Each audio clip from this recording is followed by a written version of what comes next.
Assalamualaikum warahmatullahi wabarakatuh. Good evening guys. So evening na dito. Ngayon pa lang ako magbablog kasi nga busy ako kanina at di na ako nag-vlog kasi nga ang dami namin dito ang ingay, so di na pwede yung ganun at ayoko rin. At natulog na lang ako, lunch, tapos pagkagising yun, nagdasal lahat na. So welcome to my channel, and please, I would like to show you something like it's really nice, scary, like a horror here in the home, but it's not something that it's really a horror or something scary. It's just like I'm gonna show you something nice. So wait, I will bring you there. So guys, andito tayo ngayon sa basement namin. So di ba sabi ko sa inyo parang nakakatakot, pero wala po nakakatakot dyan kasi bismillahirrahmanirrahim, ayan po, wala pong ilaw. So isasauli ko lang ito. Bismillahirrahmanirrahim. O di ba, tingnan niya, bumagsak na, walang ilaw kasi nakakatakot. Isindi yung ilaw namin so parang babagsak na kami, di ba? So ayan po, bumagsak na yung ilaw namin, parang horror na. So andito ako sa baba ngayon guys, sa stock room namin. Wala namang gumagamit dito, ginagawa lang namin na impakihan. Dito namin ini-stack yung mga. So, ito yung wheelchair ni Baba. O, tingnan nyo. Ang daming naka-stack na wheelchair. Kaso, yung si Baba ay patay na po. Yan. So, diba? Nakakatakot, andumi dahil. So, dito kukunin ko yung ano namin dito guys. Frozen meat po yan. That's a goat. At kukunin ko yung mga tubig namin dahil pinatigas namin dito kahapon. So wait lang guys, kunin ko muna yung mga tubig.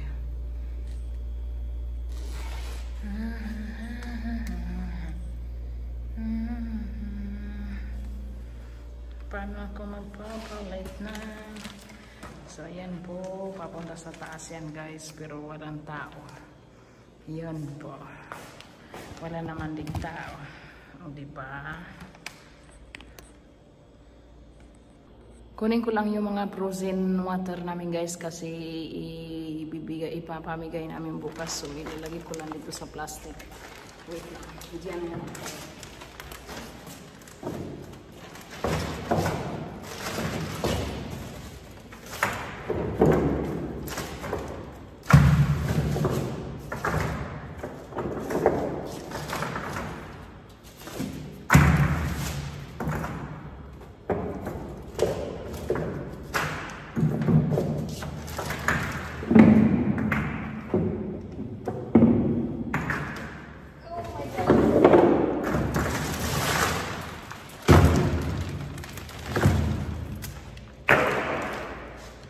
Yung plastic dyan. Hindi na ba yan?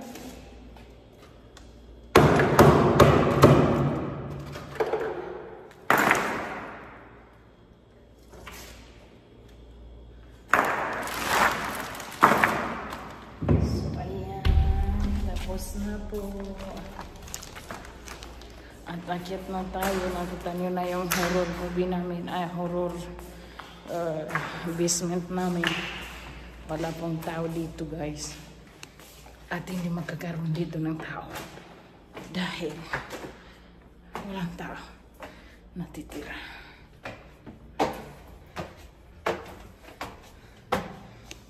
So labas muna tayo ng ilaw.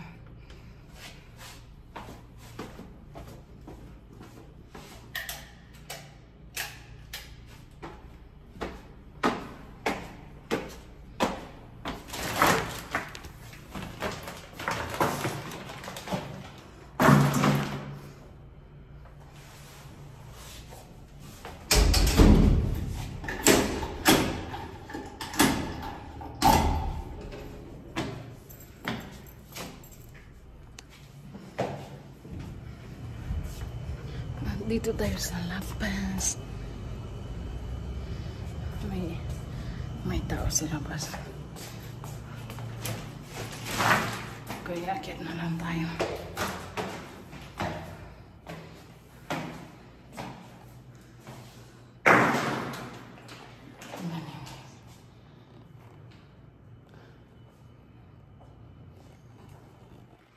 Papunta po sa taas yan.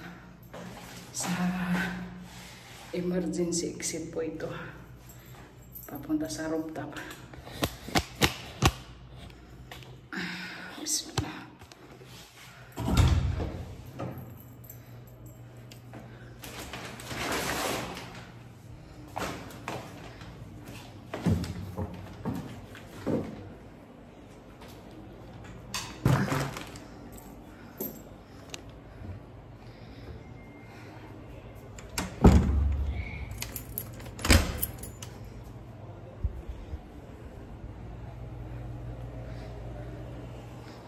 Oh, hawak ko guys.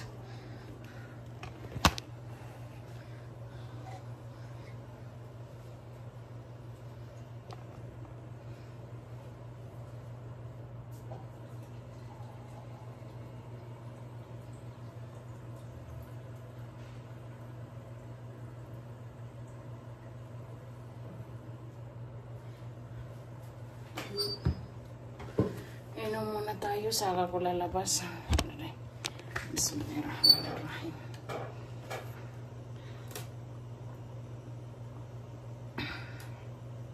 Kita nyo na, parang horror yung ano namin, basement namin.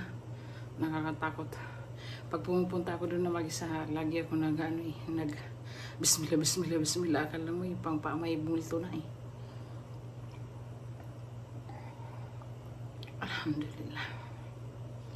Kasi lalabas ako eh.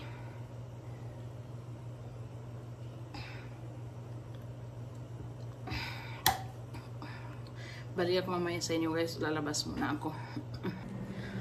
Sana po di kayo magsawa na nakikita itong kusina namin kasi lagi na to sa video ko. This will be like forever in my video na sa kusina.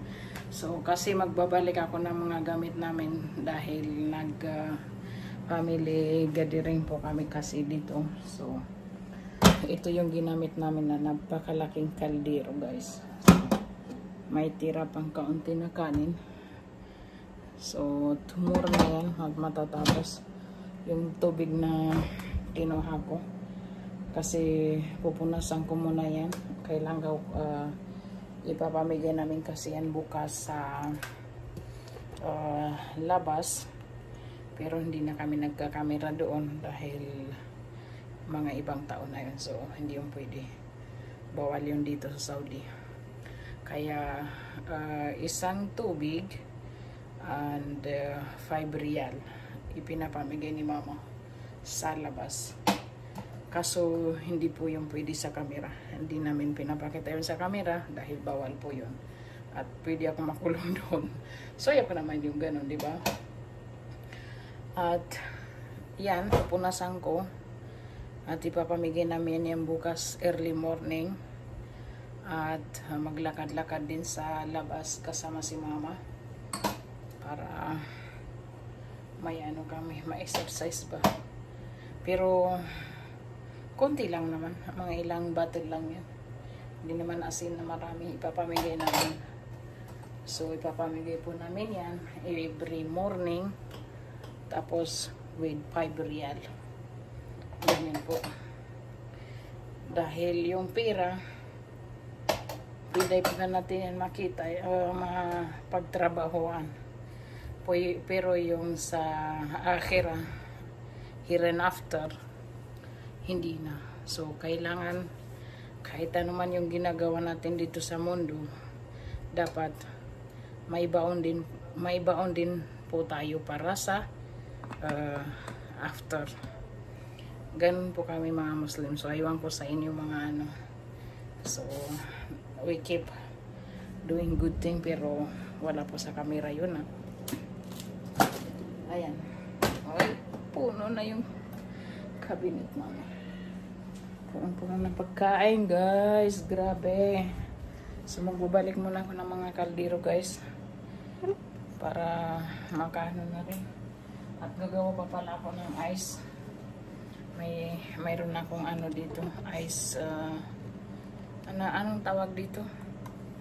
Basta, hindi ko rin alam. So, this from Indonesia guys. We bought it from Indonesia. Alhamdulillah. At, ang cute. Pagka, yung parang, ganito kalaki na, dumain my finger kasi may turmeric po yan. Pero okay lang. Malinis naman po eh.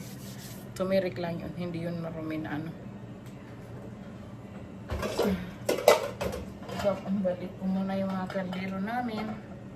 Maputi naman yung kaldero namin. Malinis naman siya guys. At ipabalik na namin sa mga cabinet.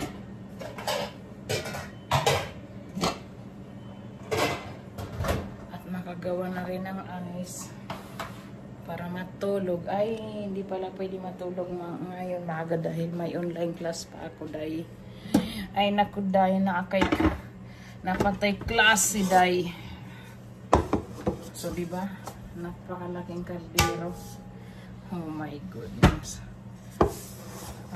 Mga 30 plus kami dito kanina eh. So, hanggasan lang natin ito. Para...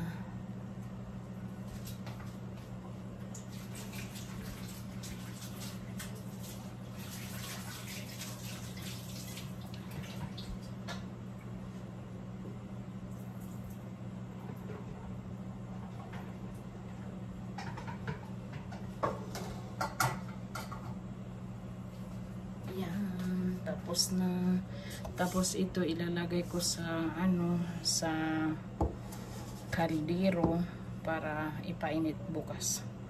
Sa ibang kaldero naman yun. Oh my goodness. Tiga na yung phone ko, ang camera ko. Ito po. So dito natin ita-transfer yung rice para bukas ipainit na. Diba? Simple. At saka sana yung ang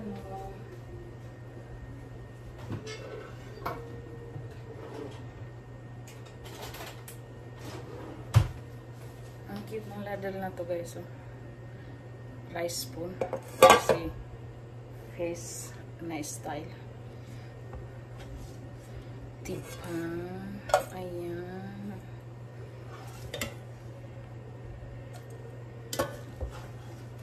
Bukas, ipapainit na lang. Di na kayo mahirapan magluto bukas. Matutulog na lang kami ng maga.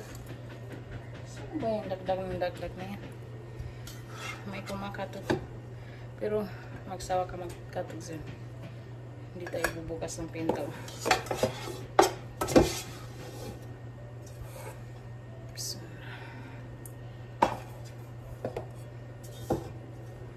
Ang hirap gamitin itong malaking kaldero.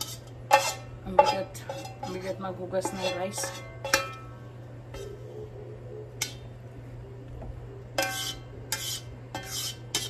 Ito po, tapos na.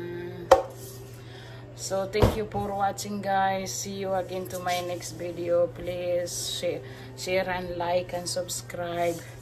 At ganito po yung non-stick pan namin. So, pwede na yan, punasan lang. At ilagay na ibalik na dun sa electric pan. Joke lang po. So, see you again next time to my next video. And have a good evening guys. Please be safe and careful every day.